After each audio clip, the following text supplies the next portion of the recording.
Hello and welcome to week 8 in History of Psychology, and we're taking on chapter 8, and we're going to be looking at the legacy of functionalism and what is, after functionalism has come around, we looked at its antecedents, we looked at the development of it, what's left of it, and it is the world of applied psychology, the specific measuring of mental abilities combined with an interest in individual differences and a practical solution usefulness comes down to the entire implied in the title, applied psychology, which is what do we do with all this information that we've gathered about how people, the human experience and how we act and all that stuff? What do we do with all that?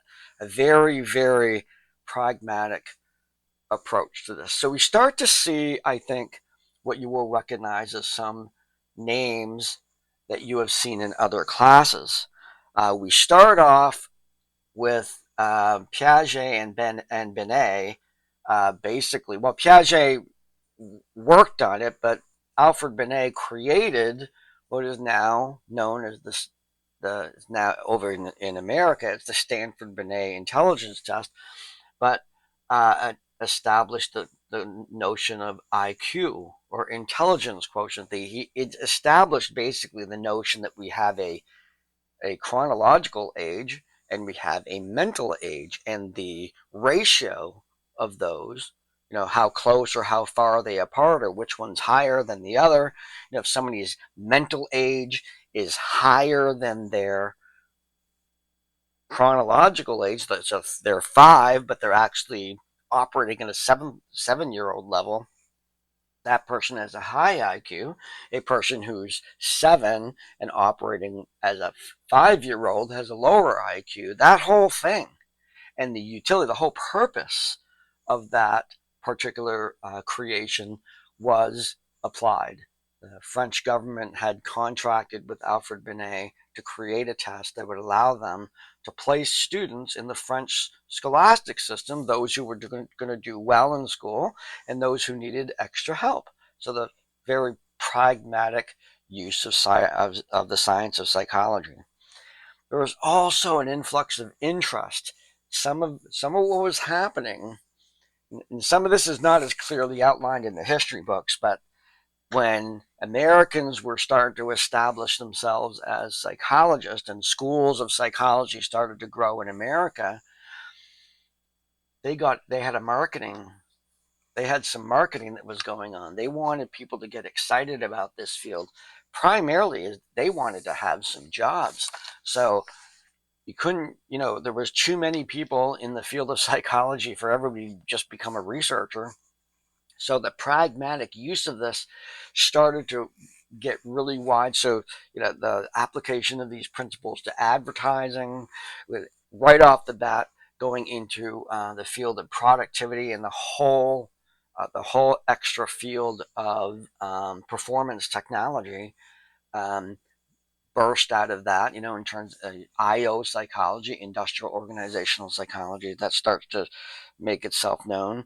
We have mental testing in education. We start, with the IQ test and others about specific abilities, all kinds of ability testing, what's reading, writing, math, all of these, all kinds of tests that started, all these standardized tests and whatnot. And we got psychologists who are they're writing articles in Harper's Magazine and in the newspapers about what they're discovering, and they're a huge hit at the St. Louis World Fair. This presentation of all the science that was going on there. We're doing all kinds of psychological tests on people there. People lined up to have their IQ done, to have their, basically that was separating the tarot cards and fortune tellers of years before. They're now going to psychologists and trust. It was basically the same sort of scenario, except it was sharing the field of psychology. And that's why today the field of psychology is so enormously popular. That initial sort of presentation to people about how not only can it be useful in making decisions, but it's also really cool to engage in some of these things for simply self-exploration, just to learn things about who you are, how you think, what you're good at, and that kind. And people ate it up, and they continue to eat it up. If you ever go to Barnes and Noble, went down there just the other day to Barnes and Noble down in Augusta, and still to this day, I believe the largest section in there is the psychology self-help section. Huge, multiple shelves, just about that, all that area. And then you got to throw in the other social sciences, and by far the best, by far the biggest section. Whether it's the best or not, that depends on how good you like science fiction and stuff like that. We also see the development of clinical psychology. Clinics open up, and the notion of people who are not in the hospital, don't have necessarily severe mental disabilities, can also benefit from clinical practice. So the idea of basically public psychotherapy starts to become, it was a fad at that time for people to talk about that they were in therapy. Somewhat the same today. For some people, it's not a point of embarrassment. It's a point of, I'm paying attention to who I am and what I want to be, and this is one of the things I'm doing, is a matter of pride to do that. So we have only two discussions. The first discussion, and it all has to do with testing. So the biggest thing that's gone on in terms of applied psychology at this point in history really is psychological testing and individual differences. So IQ tests, achievement tests, subject tests, all of those things, taking basically the creation of psychometrics, the paper and pencil tests, basically, or tests that performance tests of different kinds that tell you a little bit about how your brain is working. And so we're going to look at the intelligence test. I give you a link to an intelligence test. I believe it's the Stanford Binet, a version of that. You can take different lengths of the test. And what I'm asking you to do is to report out what you got, mindful of the limitations of this particular test. In my intro class, we went through.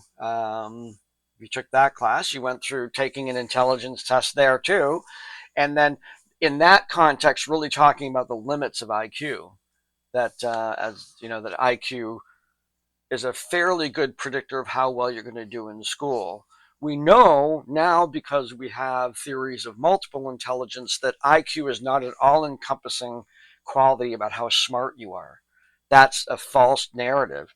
So, although it's a popular one, and certainly people can toot off their IQ score and kind of make themselves superior to others, or even, and we have to admit this, if we take a test, I'll admit, if I took an IQ test and I got an 80, and I had,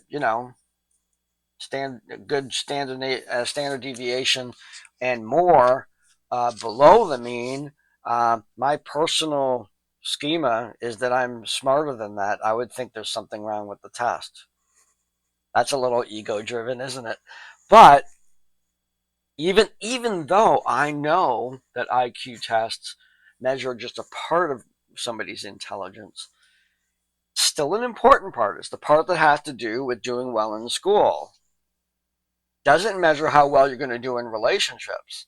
Doesn't measure how well you're going to do in the job, or raising kids, or taking care of your body, or helping other people. Doesn't measure that stuff. It just measures how you're going to do in the school. So I want you to have a discussion about that. How did it feel to get the score that you got? Do you think it's accurate? Did the questions make sense? Kind of looking at it from that perspective.